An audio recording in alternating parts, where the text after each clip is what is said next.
Hi, this is Adam, a small town machine shop. It's Sunday, so no yard stuff here today. I just got some stuff I want to knock out in the shop real quick. Videos slowed down a bit the last couple weeks. I got a 7-week-old baby, so that tends to cut into that. Plus, I've been super busy outside of the shop doing stuff out in the field. Just incredibly busy. So I'm in the shop today. Also a futon in the shop. He's going to the house. I'm cleaning out one of the bedrooms and painting the floor and everything. So that's there for today. First thing we're going to do, as you know, I got the 2 Miller, the 320 ABP and the 330. The other one, I need to start looking at getting the power to get the stuff situated on this wall. I got the big fleet weld right there, sure weld or whatever. So the plan is to take this 320, works fine, put it where that machine is, put this machine on top, not physically on top of it, but build a stand, and put it on top of there, and then to save running a cord over, I'm gonna wire this machine into the back of that machine on the contacts. It's a one-man shop. I'm only gonna be using one of them at a time. And then take this one off of this roll cart because I don't really need it because I have plenty of lead. In the shop, I use hose reels. Put the other 330 over there. This one works fine. This has some cosmetic damage. I'm going to give that to a buddy of mine. And pretty much have one of them set up all the time for stick, another one for heliarc, which I need to start the learning process for. Then we got the little back there by the bottles, the little 240 volt MIG machine. And just get the welding area set up because I cleared out a bunch of machines in here last weekend. I'll do another video on it. I needed to cut my projects down. It's getting to the point where I need room for some of these bigger fab jobs that are coming in. Okay, well there you go. Just an emergency call came in. This is about an hour and a half later than I was just talking to you. So yeah, actually forgot where I was. Oh yeah, I got rid of some machines. I need to cut my projects down, make more room for larger fabrication jobs because that's what people want done. And my door's been open all day, so some flying bugs have made their way in. So first thing we're gonna do is this is the Miller. Let's roll ground, set you up in the tripod. And make sure everything's good with the wiring and the settings on the machine. Because it's always a good idea to get a new machine to make sure it's wired correctly. So let me get you on the tripod and I'll bring you back.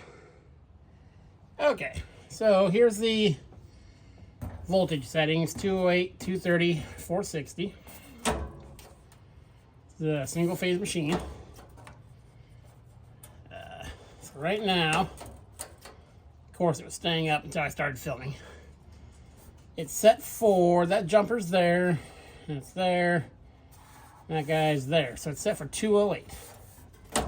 We're gonna set it for 230.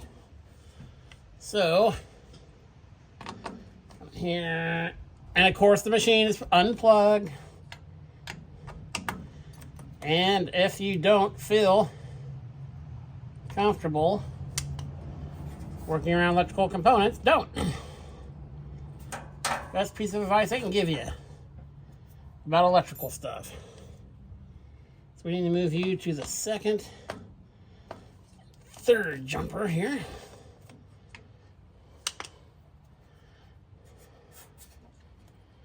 Sorry, my hand's probably in the way.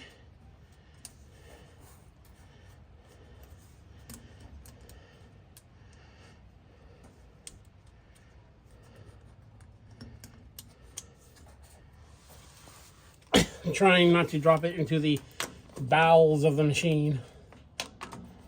Does like be snagged up. And we need to move this guy over one. Give it a little loosey poo. And I'm sure my hands are on the way, but I'm unscrewing a bolt, a nut, so all stuff you've seen before, 230 volt, side by side. we go.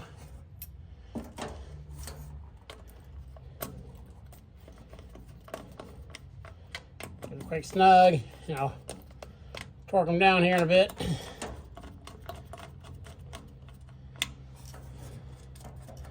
Here's our incoming power, and one thing I do not like, that guy's a little loose in there. Loose electrical connections generate extra heat. So we'll be, if I'm going to redo one, I'm going to redo all of them. Here's the red and the black coming in. The ground, using a 4-conductor wire. The other one, the white, is just taped up down in here. So now, remove these guys. I need to move this tab, this jumper, from here to the 3 and 4 position. So 1, 2, 3, 4. Loosen these. Let's see if it's a slip tab like those other ones were. But it was. So between 3 and 4.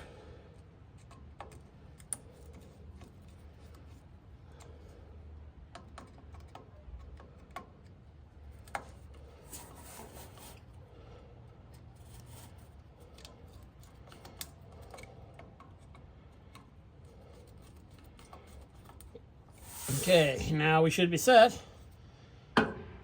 There.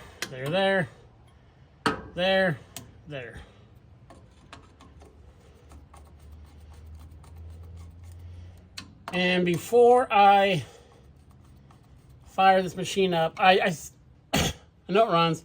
I'll blow it all out and everything, clean all this stuff, double check all the tightness of all this, but I am going to redo these 3 connections. Just that one's loose, so besides that, there's a fuse in there. Everything else looks really good. So let's move on to the next part.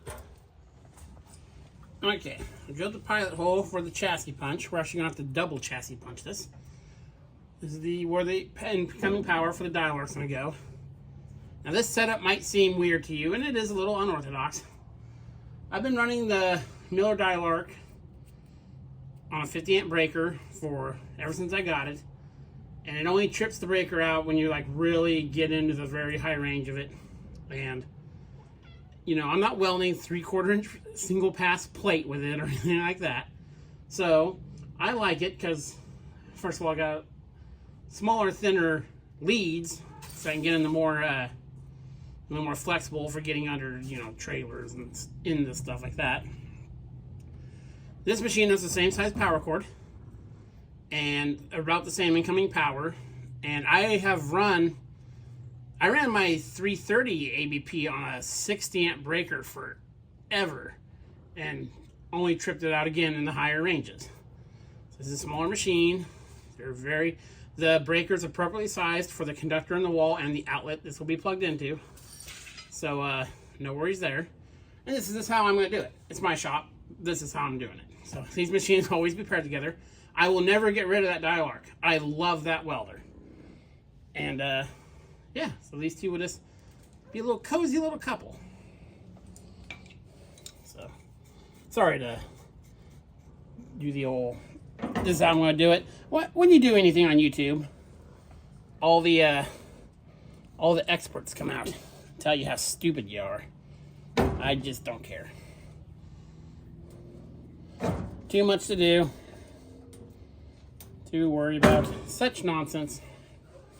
Again, everything is correctly sized and appropriate. Actually, it's undersized, so breaker will trip before anything will happen. And if I didn't mention it, be careful when I was making sure there was nothing behind here. Very careful sticking your arm into old barn or shop machines. Black Widows love these things. So we're almost through. Chassis punch. There we go. Nice clean burr-free hole. And if I size that right, we got our bigger chassis punch. My arm's gonna be in the way for a second.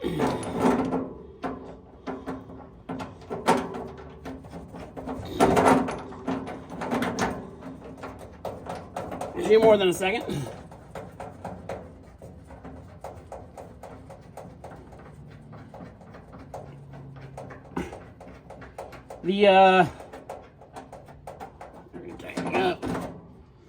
The 330 ABP I'm actually going to run a larger circuit to.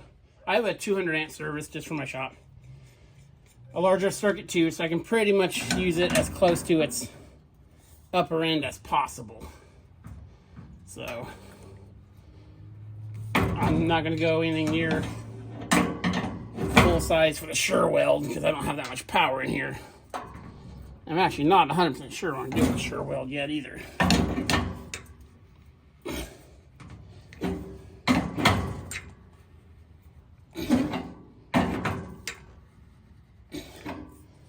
I prefer chassis punches on stuff like this because there's a cat's tail in the way. Just less metal shavings than using like a step bit or something like that. This one's getting a little dull.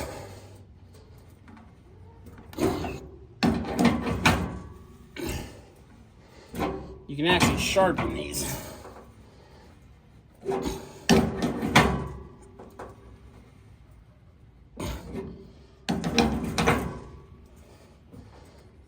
I might actually be spinning on the back side now that I think about it.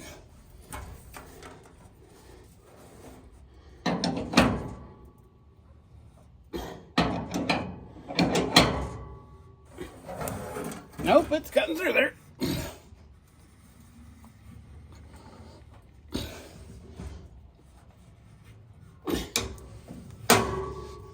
There we go. There we go. Chassis punched. Or knockout punch again. That's not chassis punch, that's a knockout punch. Perfect fit. Okay, I'll bring you back. That's where we're going to end it today, because I actually came up with a different idea. I'm still going to stack them, but I got this plate. I've been bouncing around forever. And since I'm going to have the two of them, what I'm going to do is butt them together and make it so the plate goes above both of them.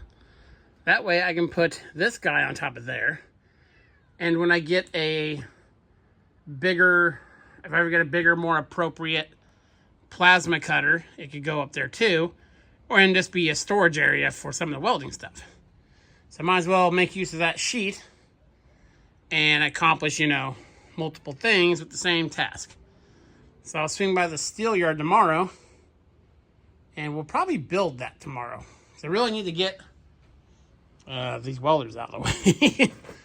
So yeah, just, you know, knocking some stuff out on a Sunday night. Probably wasn't the most exciting video, but that's what I was up to. This is Adam from Small Time Machine Shop. Please comment, like, and subscribe, and thanks for watching.